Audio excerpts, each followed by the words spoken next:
Indian ടീമിലെ തകർപ്പന വെടിക്കെട്ടിന് ശേഷം സഞ്ജു പോയത് സയ്യിദ് മുസ്താഖ് അലി കളിക്കാനാണ്. കേരളത്തിന്റെ കളി ഇന്നായിരുന്നു. കേരളവും സർവീസസും തമ്മിലാണ് നേർക്കുനേർ വന്നത്. ഇപ്പോഴത്തെ സഞ്ജു വെടിക്കെട്ട് ബാറ്റിംഗ് കാഴ്ചവെച്ചിരിക്കുകയാണ്.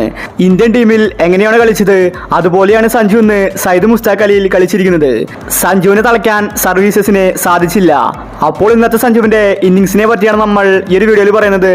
ഇത്തരം ക്രിക്കറ്റ് ന്യൂസിന് വേണ്ടി ഈ ചാനൽ മറക്കാതെ സബ്സ്ക്രൈബ് ചെയ്യൂ. ഇന്ന് ഫസ്റ്റ് ബാറ്റ് ചെയ്തത് സർവീസസ് ആയിരുന്നു.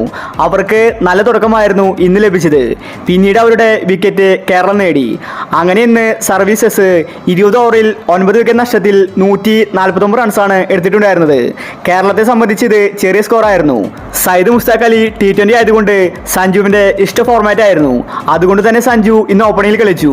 സഞ്ജുവും രോഹൻ കുന്നുമേലുമാണ് ഓപ്പണിംഗിൽ ഇറങ്ങിയിട്ടുണ്ടായിരുന്നത്. കേരളത്തിന് ഇന്ന് സ്വപ്ന തുടക്കമാണ് ലഭിച്ചിട്ടുണ്ടായിരുന്നത്. സഞ്ജു ഓപ്പണിംഗിൽ അടിച്ചു കളിച്ചു.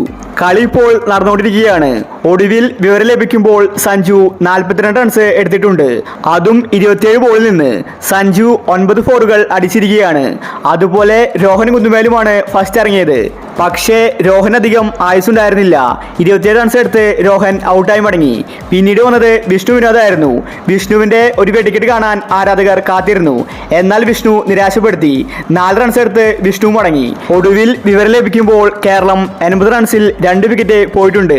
കേരളത്തിന് ഇനി കളി ജയിക്കാൻ 71 ബോളിൽ നിന്ന് 73 റൺസ് മാത്രമേ ആവശ്യമുള്ളൂ. സഞ്ജു ക്രീസിലുള്ളതാണ് ഏക ആശ്വാസം. സഞ്ജു ഉണ്ടെങ്കിൽ ഇന്ത്യ ഈ കളി ഈസി ആയിട്ട് ജയിക്കും.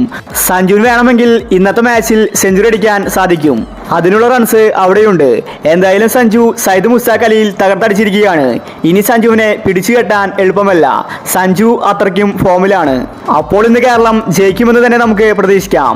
ഇത്തരം ക്രിക്കറ്റ് ന്യൂസിന് വേണ്ടി ഈ ചാനൽ മറക്കാതെ സബ്സ്ക്രൈബ് ചെയ്യൂ.